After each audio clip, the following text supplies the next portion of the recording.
na naman ang ating Mahiwagang Burnay!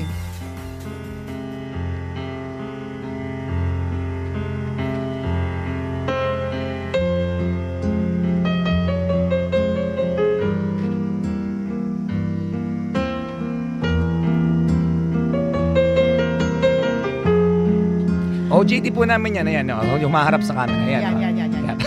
Sa periscope ni Chopper. OJT na. Ako si Carmina. Lumaki ako sa conservative family. Bawal magsuot ng revealing, bawal tumawa ng malakas, bawal mag-gay linggo, bawal mag-makeup. Hala, bawal ako sa pamilyang to, partner. Bawal tumawa ng mga na malakas. Oo, bawal magsuot ng revealing, bawal tumawa ng malakas, bawal mag-gay linggo. Partner, bawal ako sa pamilyang to, promise. Sabi niya, lumaki ako sa conservative family, bawal magsuot ng revealing, bawal tumawa ng malakas, bawal mag-gay linggo, bawal mag-makeup, kahit nga magbiro ng wala sa lugar, bawal eh. Maraming bawal. At lalong-lalo nang bawal ang mag-boyfriend. Papayagan lang daw nila akong makipagrelasyon kapag 25 years old na ako para mature na raw ako mag-isip at hindi maloloko ng lalaki. Uy, hindi totoo ha. Ako 29, naloko pa. Wala pinipiling edad ang katanghan sa pag-ibig. Correct! Ito mga to eh. Basta sabi niya, papayagan lang daw nila ako makipagrelasyon kapag 25 years old na ako para mature na raw ako mag-isip at hindi maloloko ng lalaki. But I broke their rules. I secretly had a boyfriend. Si Stephen. At blockmate ko siya sa FEU. Okay. Niligawan niya ako for almost 2 years. Noon kasi ay ayaw ko pa talagang mag-boyfriend. Pero nung tumuntong ako sa 4th year, medyo naiinggit ako sa mga friends ko na may partners. I also fell in love with him. Kasi ang tiyaga niya manligaw. O nga naman, 2 years partner. Ilang beses ko na siyang binasted. Ilang beses friend zone. Ilang beses tinaboy. Pero hindi siya sumuko. Hindi rin siya tumigil sa pag-effort. To make the long story short, naging kami ni Stephen. Yes! And 1 year na kaming nagsimula, and 1 year na kami nang magsimula siyang humingi ng halik. 1 year? Oh, Nainip ka? Bakit? Ikaw ba 1 year pa bago maghalikan? Di ba parang ang tagal? Okay, so naghalikan sila. And 1 year, hindi, wait lang. Ay, wala. Excited. And 1 year na kami nang nagsimula siyang humingi ng halik. Okay. Pero palaging no ang sagot ko. Conservative family nga. Baka kasi sa iba na mapunta kapag pinagbigyan ko ang gusto niya. Alam mo, may mali siya ka kasi. Okay. Umabot kami na... Natatawa kasi, inip kasi sa to. Sa bagay, ako naman kahit 1 year. Parang hiniyang ka, no? Sayang na sayang naman yung isang taon. Okay, pero hindi ako bilib ako doon sa lalaki ha. Kung 1 year, Correct. tapos kasi every time na magkikita kayo, Diba, malamang parang- nangungulit ka eh. Hindi lang yun. Parang Sige every na, time... isang one kiss lang. Hindi siya di ba, pag nakikita kayo, di ba? Tapos ang ganda ng labi ng girlfriend Oo, mo. di ba? Tapos lagi pang dumitila. Binabasa yung labi. Lagi pang dinabasa yung labi. Lagi pa siya kumakain ng ice cream. Di ba? Parang ikaw naman, excite ka. Kaya, in fairness, nakakabilib yung lalaki. Oo, dito. kasi natiis niya yun. Oo, kasi babae, given na yan conservative eh. So talagang ano yan. Yun. Mas struggle yun ha. Oo, nakakabilib yung lalaki. Ayun, palaging no ang sagot ko. Baka kasi sa iba na mapunta kapag pinagbigyan ko ang gusto niya. Umabot kami ng 3 years. Oh my God, 3 years? Umabot kami ng 3 years na walang kiss sa lips. Wala. Wala pa pala yung isang taon eh, no? Oo, wala pala yung 3 isang taon na years. pinag-usapan natin eh. One time, ay naglambing sa akin si Stephen at hiniling ang isang bagay na pinaka-iiwasan ko. Naku, patay tayo dyan. Ano kaya yun? Ano kaya yun? Carmina, total graduate na tayo at pareho na tayong may trabaho ngayon. baka pwede na nating gawin yung normal na ginagawa ng mga taong nagmamahalan. Baka pwede mo naman akong pagbigyan. Hindi na naman tayo mga bata eh. At hindi naman kita lolokohin. Bukas, mag-isa lang ako sa bahay. Nako. Tayo dyan. Susundin kita sa office nyo, sabi ni Stephen. Alam mo, yung bitaw mo may mali siya eh. Kasi Sabi mo naman sabi, partner, bukas mag-isa ako sa bahay. partner, pag ako tinext ng bukas mag-isa ako sa bahay. Ganun yung partner, ano. the night before, naka-coffee scrub na ako. Nang aano ka eh. Iba yung dating na pag sinabing Ba't ang mag-isa dami ako sa nating bahay. comment dito? Pag inspirational yung burnay, walang tahimik ka Oo nga. lang. Ganun talaga, doon tayo sa hindi mapapahamak. Bukas, mag-isa lang ako sa bahay. Susunduin kita sa office nyo, sabi ni Stephen. Okay. No! Hindi pwede. Kailangan natin maghintay hanggang sa makasal tayo. Paano kung mabuntis mo ko? Tsak papatayan ako nila mommy at daddy. Kung talagang mahal mo ko, irerespeto mo ang gusto ko at ang gusto ng parents ko. Tama. Kasal muna bago kama. Matuto ka maghintay. Maligo ka na lang para mawala yung init ng katawan mo. Sagot ko sa boyfriend ko. Simula noon ay hindi na ako muling kinulit ni Stephen tungkol dito. Pero araw-araw, ligo si Stephen. Nagbabaka sakali. Nagawa niya maghintay, kaya hindi na namin ito pinagtalunan. Pero bago dumating ang 5th anniversary namin, 5 years na parang. Wala pa rin kiss. Nakatanggap ako ng isang tawag mula sa aking kaibigan. Kay Aileen. Carmina, pwede ba tayo magkita? May kailangan kasi kong sabihin sa'yo eh. Hindi na kaya ng konsensya ko kaya magtatapat na ako. May relasyon kami ng boyfriend mo. Mag-iisang taon na. Nako. Sorry bes dahil nagtaksil ako sa'yo. Sabi ni Aileen sa telepono. Bes, joke ba to? Totoo ba yung sinasabi mo? Sabi ko kay Ellie. Alam kong mahirap paniwalaan. Pumunta ka na lang ngayon dito sa kondo ko para malaman mong totoo. I'm so sorry, Bes. Sabi ni Aileen, sabay baba ng telepono. Dali-dali akong pumunta sa kondo ni Aileen. And when I was writing my name on the guest list, I saw my boyfriend's name on it. Dito na ako nagsimulang manghina. Kinabahan na ako. Ang bilis ng tibok ng puso ko. Biglang nanlambot yung tuhod ko. Natatakot ako sa susunod na makakita ko. Habang nasa elevator ako, ay nagdadasal na ako na sana hindi totoo ang lahat ng ito. Sana masamang biro lang.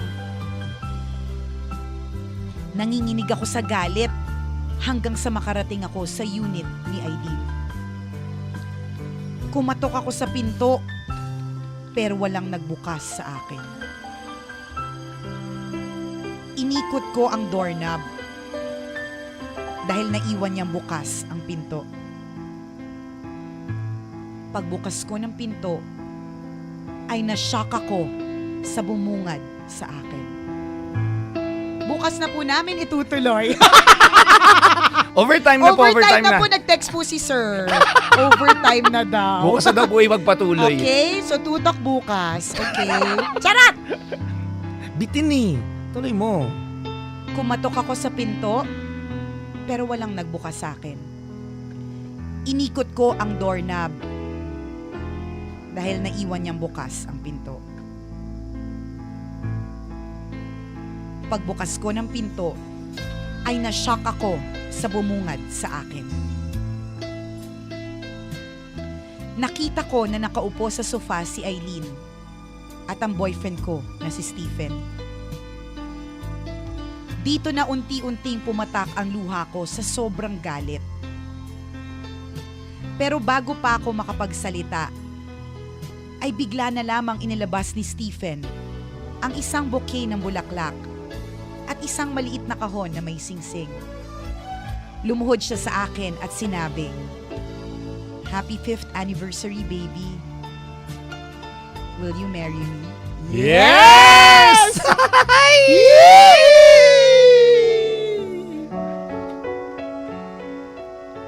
Hindi ako makapagsalita. Naguguluhan ako sa mga nangyayari. Unti-unti lang luminaw ang lahat nang lumabas mula sa kusina ang parents ko, mga kapatid ko, at ilang pang mga kaibigan. Sarap naman. Anak, nagpaalam na sa amin si Stephen. Siya ang nagplano ng lahat ng to. Napatunayan namin na seryoso talaga siya sa'yo. Kaya, botong-boto kami sa kanya. Paliwanag sa akin ni Daddy. Bes, sorry inutusan lang ako ni Stephen na i-set up ka eh. Pumayag na rin ako dahil alam kong maganda naman ang intensyon niya, sabi ni Aileen. Yes. Hindi mo naman ako nang makapagbagdamdaming nakakilig na awitin dyan. Forevermore, partner, forevermore. Tirahin mo! Bes, sorry Inutusan lang ako ni Stephen na i-set up ka. Pumayag na rin ako dahil alam ko namang magandang intensyon niya sabi ni Aileen. Grabe Naloka ako sa drama niyo. Muntik na ako atakihin sa puso. Umarte ka ng gano'n agad? Sabi ko sa kanila, ikaw partner, atakihin ka talaga. Ako nga baka mamaya papunta pala sa kondo, may hawak na akong sibat Wala akong pakialam kahit makita ng guard ng kondo na malaking sibat. Grabe naloka ako sa drama niyo. Muntik na ako atakihin sa puso. Sabi ko sa kanila. O ano, baby? Nangangawit na yung tuhod ko sa pagluhod Uulitin ko yung tanong. Will you marry me? Yes! Yan So, anong sagot ng babae? Lahat sila ay sumisigaw ng yes, yes, yes! At aaminin ko, ito na rin ang sinisigaw ng puso ko. Kaya inabot ko kay Stephen ang aking kamay at sinabing, "Yes, baby, I will marry you." Yes! Woohoo! Sarap That naman. day was the most terrifying, yet the most special day of my life. Sabi ng boyfriend ko, mas lalo niya daw akong minahal dahil sa pagiging simple at conservative ko. At gusto din siya ng parents ko dahil nakuha niya ang tiwala nila. Eventually ay nagpakasal na din kami. And now, we already have a 1-year-old daughter. Kahit napakamoderno na ng panahon ngayon, naniniwala pa rin ako na ang pinakabagandang bagay na may ireregalo mo sa iyong mapapangasawa ay ang iyong virginity at purong pagmamahal. Ito ay simbolo ng pagrespeto mo hindi lang sa sarili mo, kundi sa taong minamahal mo. Ang daming hindi na virgin na nagalit.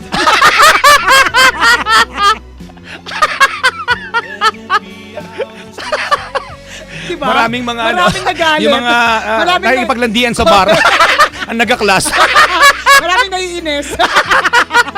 Dito sa linya na ang pinakamagandang bagay na may regalo mo sa iyong mapapangasawa ay iyong virginity at purong pagmamahal. Pero maganda.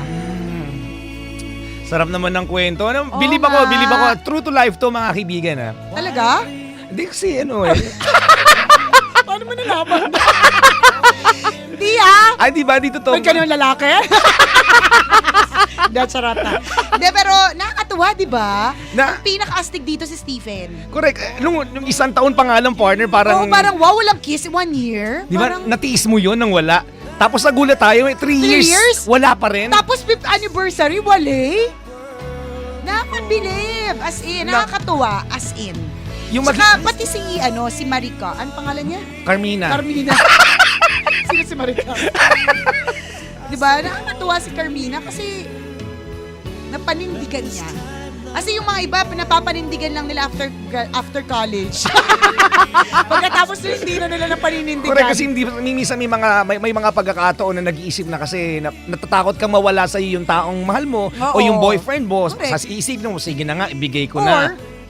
dahil kung ito yung uso at pinag-uusapan ng tropa mo, parang mapapa-oo ka na lang din kasi gusto mo makiuso, di ba? Kaya kahanga-hanga silang dalawa, Stephen and Carmina. Sobrang kahanga-hanga. May mga tao pa palang ganyan, di ba? Totoo. Kasi si Chupa hindi ganyan. 1 year walang kiss sa lips? Ano? Kaya hindi ako binibiyayaan ng maayos eh. Uy, bakit naman, partner? Hindi daw ako marunong maghintay. Ito si Carmina is diamond in the rough yan. Bibihira. One of a kind. Totoo yan. Rose among the thorns yan. Saludo kami sa ganyang klase ng tao. Diyan mo talaga masusukat ang pasensya at yung Correct. kung gaano katunay Tama. yung pagmamahal at pagpapahalaga niya sa iyo. Gaano kapuro, kapure. Tama. Kapure, nakakatuwa. Pero then again, di naman natin sinasabi na kapag may mga nagawa na po kayo, ibig sabihin mga masasama po kayong mga mamamayan ng Pilipinas. Masama po kayong mamamayan kung tumatawid kayo sa mga lugar na hindi dapat tawiran. Masama kayong mamamayan. Kanya-kanyang kanya-kanyang preference, kanya-kanyang decisions to make, 'di ba? Ang sinasabi lang natin, kung pwede naman, ba't hindi? Totoo yan. Ito, Diba? Kung posible naman, bakit hindi? sobrang kahanga-hanga sila pareho. Yung isa talagang At yung pamilya pinaghintay. kahanga-hanga. O isa pa yun, di ba? Talagang Correct. na-save yung virginity ng babae. kanilang anak. Pero feeling ko it's really more on the daughter eh. Mm. Kasi minsan, kahit na yung tinuturo mong values talagang ganun, in the end, magde-decide pa rin yung Kung tao. nasira, di ba? Diba? Kung nasira yung paniniwala ng bata. Oo, di ba? Nagaling in external factors, environment, di ba? Pero siya nanatili eh. Tsaka si lalaki dito, partner, yun din, Correct. sobra silang dalawa. Stig talaga si Stephen. Kahanga-hanga sila pareho. Yung maghintay ka. Na-excite ako sa wedding night. Maganda, Sana wag nyo masyadong pagurin yung sarili nyo sa mga bisita. So yung pagkakain, uwian na agad, gano'n. Pagbigay na ng regalo pagkatapos uwian na, gano'n. Correct. Gusto nyo wag na mag-catering eh. Saludo kami sa inyo. Dito papasok mga kaibigan yung haba ng pasensya, yung pagpapahalaga sa karelasyon mo at Tama. yung pagrespeto doon sa taong minamahal mo. Correct. Diba? Diba? Igalang, irespeto, pahalagahan ang mga minamahal. True. At kapag hindi pumayag, galang mo. Oo, Ayaw niya eh. desisyon niya yun eh. Correct. Huwag mo siyang Totoo. pilitin. Huwag mo siyang takutin na sige ka, iwan kita. Or huwag mo sabihin sa kanya, sige nga, pag mahal mo talaga ako. Kasi pag mahal mo talaga, you are willing to wait. Correct, walang pagbabanta, 'di ba? Sige, pag hindi ka pumayag, so gusto ko iiwanan kita. Correct. 'Di ba? Walang pagsusumbat, walang pagbabantang ganun. Tama. Ay, nako. Kwento na may wagang burnay. Ganda, ganda nga pang start ng week. Ang mga kwento po ng may wagang burnay ay mababasa niyo po sa aming Facebook fan page. I-search nyo lang po, Tambalan! Like, share ng share mga kabisyo para marami rin ang kiligin at ma-inspire sa kwento ni Mahiwagang Burnay. Tama! Ang mga kwento ng may wagang burnay ay mababasa niyo po sa aming Facebook fan page. I-search nyo lang po, Tambalan! At tandaan, you are the driver of your own destiny. Happiness is a choice! Kaya today, choose to be happy. Tama, hanggang alas 12 tayo patuloy na magkakasama-sama dito sa Metro Manila. Periscopers, good morning! Salamat! Enjoy watching. Salamat sa Correct. inyo. Thank you mga kabisyo. Maraming salamat for making Love Radio always Your number one FM radio station. At habang nariyan kayo mga kabisyo, ang tambalan, walang kalaban. Number one pa more. Ako po si Nicole Yala. At ako naman si Cambio King Chris Chuper. Na nagpapaalala, Walang matatag na relasyon sa malanding may determinasyon. Yon! Yon! Yon!